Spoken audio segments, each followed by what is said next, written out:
Hey everyone, welcome to another X-Wing video. This time we're going to be looking at the announcements for the First Order and Resistance conversion kits and the other ships and stuff like that. It's just going to be initial impressions. I've played a couple of games of 2.0 now properly since the launch, and I feel a lot more comfortable actually talking about it, giving proper analysis and thoughts on it, whereas in the lead up everything was still up in the air. I wasn't 100%, so I didn't want to go too deep and make too much content, but hopefully you'll see some more stuff coming. But we have the article here for the Resistance conversion kit, the Continue the Fight, just previewing a few of the cards. So I've seen a couple of these spreads before. Obviously, we know we're getting A-Wings for Resistance, which looks like we're going to be able to shoot backwards. We're keeping the older Falcon for Square Dish, the T-70 X-Wings, the bomber, the Star Fortresses, I think they're called, the Resistance bombers. So they've got a few different ships, but the packs aren't going to be as big as they were for Rebels, Scum, and Imperials. Then we come into the first card we show off is 3PO, and he's Resistance only. Adds the Coordinate action and a Calculate action. Coordinate's red. So his ability seems pretty good. While you coordinate, you can choose a friendly ship beyond range 2 if they have the Calculate action on their bar. After you perform the Calculate or the Coordinate, you gain a Calculate token. Too many C's, sorry.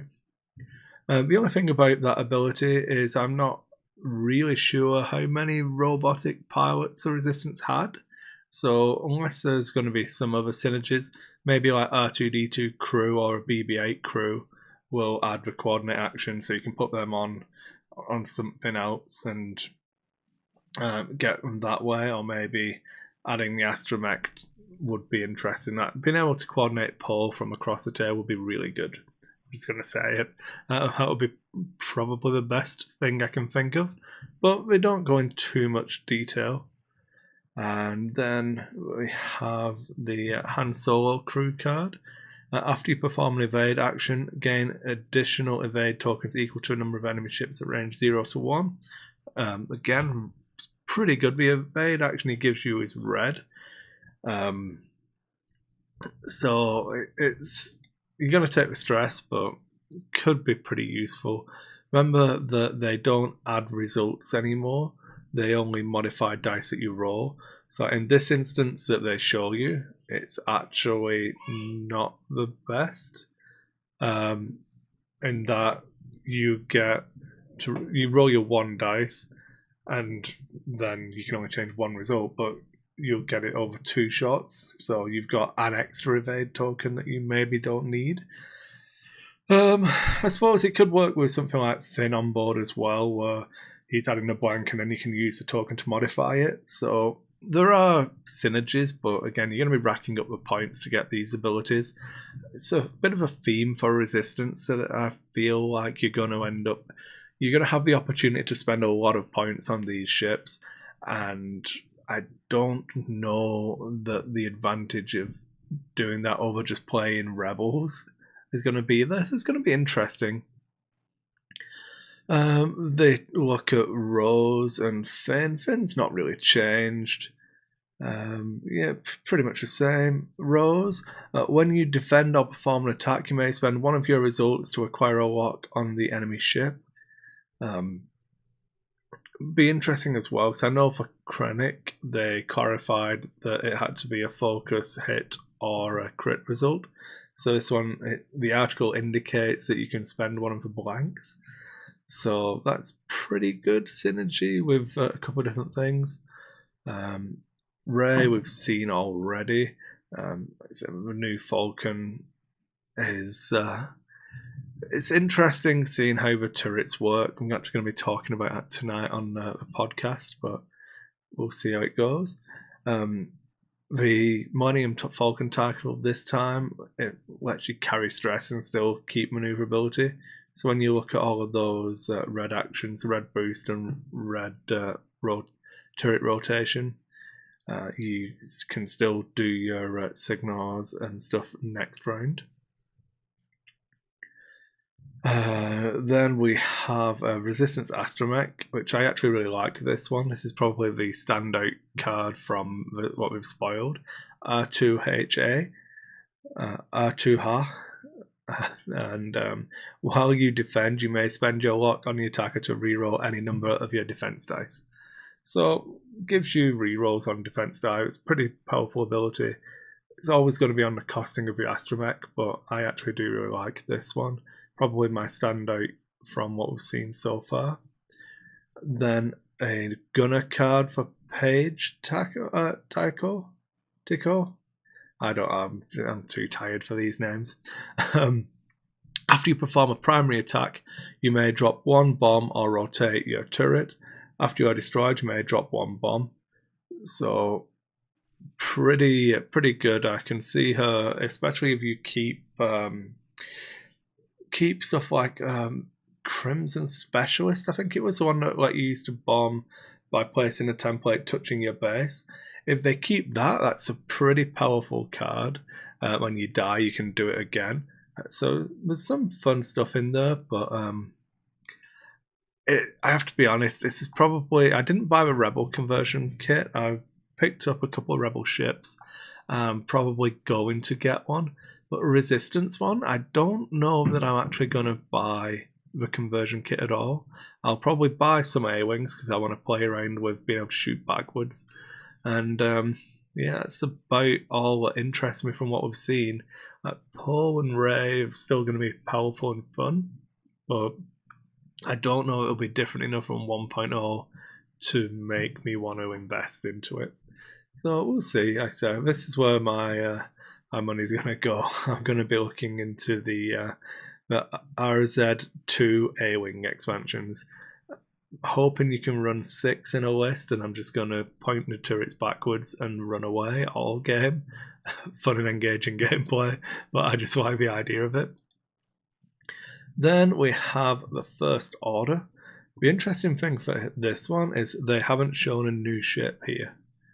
So I would have expected, if you look at the Resistance one, they're getting the T-70 repacked and an A-Wing. This one's only showing the TIE-4, so I'm surprised they've not repacked something else, either the SF or they're supposed to be re-sculpting the silencer, but I don't know. So maybe there's a ship like with Lando's Falcon. They didn't announce that at the same time as they announced the kits and everything. That was a late edition.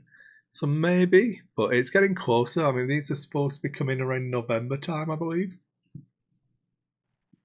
And yeah, where else are we? Captain Phasma. So Mara Jade from first edition has become Captain Phasma. Same ability. I actually really liked it. It was always a competition between Rebel Captive and Mara Jade previously, but now they don't have Rebel Captive. I can see this card getting a decent amount of use. First Order do feel like they screw themselves and your opponent over lots of token management, so I'm actually probably going to try this one. I'll pick up this conversion kit. Petty Officer Fainson. During the activation or engagement phase, after an enemy ship in your primary arc at range 0 to 1 gains a red or orange token, if you are not stressed, you may gain 1 stress. If you do, that ship gains an additional token of that type. So you can double up on the negatives if you take a stress. It's pretty good. Hooks, I don't know that he feels as good as he did previously. So it's First Order only, requires a coordinate action. While you perform a white coordinate action, you may treat it as red. If you do, you may coordinate up to two additional ships of the same ship type, and each ship you coordinate must perform the same action, treating the action as red. So nowhere near as good as his 1.0 ability, but I'm still of the opinion that his 1.0 ability was really, really good. It was just overshadowed by Krennic and Palpatine for crew options at the time. So Hux, depending on what ships, this Hux is one to watch for the future. I don't believe the FOs are going to be good enough, because when you need a ship that's got a white coordinates, you're going to need the Upsilon at the moment, I imagine, to be able to make use of his ability. And then I don't know that you're going to have enough points to have good enough ships. So I think Hux is going to be a sleeper card. I think there's lots of potential there, but not great from what we've seen. Major Strident, yep, there we go. Linked Battery. When you perform a cannon attack, you may roll 1 additional dice. I've seen a lot on the internet, people complaining, looking at it's got a 4 dice primary, why would you fire a cannon? And yeah, people have countered with a 5 dice HLC. I can't say I've loaded this up with HLC myself, but stuff like a tractor beam, any of those control pieces, I think there was, Simian at Worlds demonstrated what kind of control elements can do, and having that extra dice on those cannons will help, especially if you consider that you can be jamming and controlling someone. That's a lot of pardon my French, but it's a high level of fuck about factor you can be applying to someone. And that Major Strident's ability is the same as it was, what you deploy. So this is the one that lets you do the longer range bubble for his coordinates, stuff like that. Supreme Leader Snoke, this was an interesting one, as we are curious to see whether the Upsilon's going to get a 3rd crew slot, or whether you're going to have to take Kylo Pilot. During the system phase, you may choose any number of ships beyond range 1. If you do, spend that many force charges to flip each chosen ship's die face up. So it's an infinite range intel agent, really good. If you can get if you can get access to other force charges, you can do it to multiple ships. It's going to be point cost dependent, like everything in 2nd edition, but it's fine because they can tweak it. But I think this is actually a really, really good ability.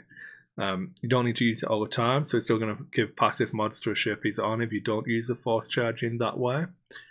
But yeah, I'm pretty confident that this is going to be a good card for them, especially if you consider of Kylo in the silencer, supernatural reflexes, advanced sensors. You could get some really crazy pre-dial stuff to make sure you avoid arcs or keep them in arc.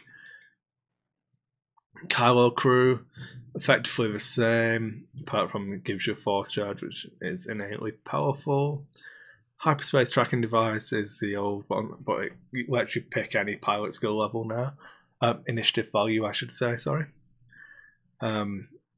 Before placing forces, you may choose a number between 0 and 6. You may treat your initiative as the chosen value during setup.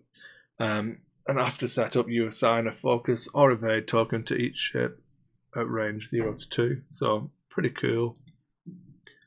Then Lieutenant Dormitz, this is the one I was saying, that lets you still do what it did. So, some good shenanigans you can pull with force deployments and swinging yourselves over. So you can deploy the entire list at initiative 6 and go outside your deployment zone. It's pretty good fun. What else did we see? So show it off there. I don't know. First Order seemed more appealing to me than Resistance, but that might just be my play style. And I don't know. They're pretty cool.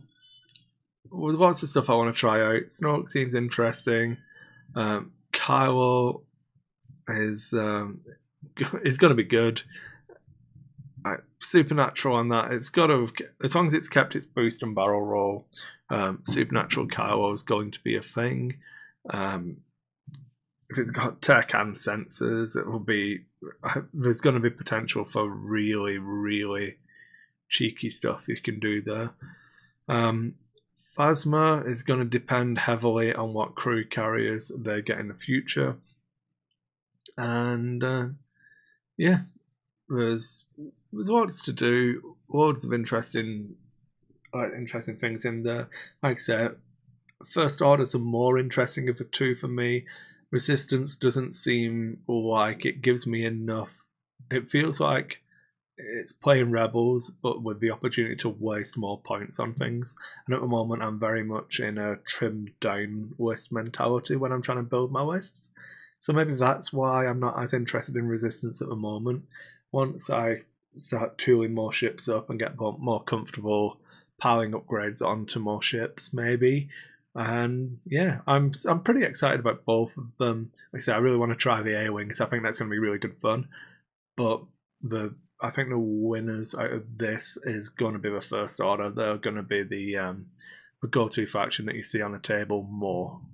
And yeah, that's everything, folks. Thanks for watching. Make sure if you enjoy the content, you hit the like button, leave some comments. If you think I'm wrong on anything, or if you've noticed anything that I've missed or not spoken about, feel free to leave a comment. I'll either address it in the comments or maybe do another video following up with that point. And yeah, like, comment, subscribe, all the good stuff. The channel's been growing pretty well. Sorry the content's been a bit lacking recently. No excuses other than I've not done it. So hopefully we're back on the train now. We'll see. Thanks for watching, everyone, and I'll see you on the next one.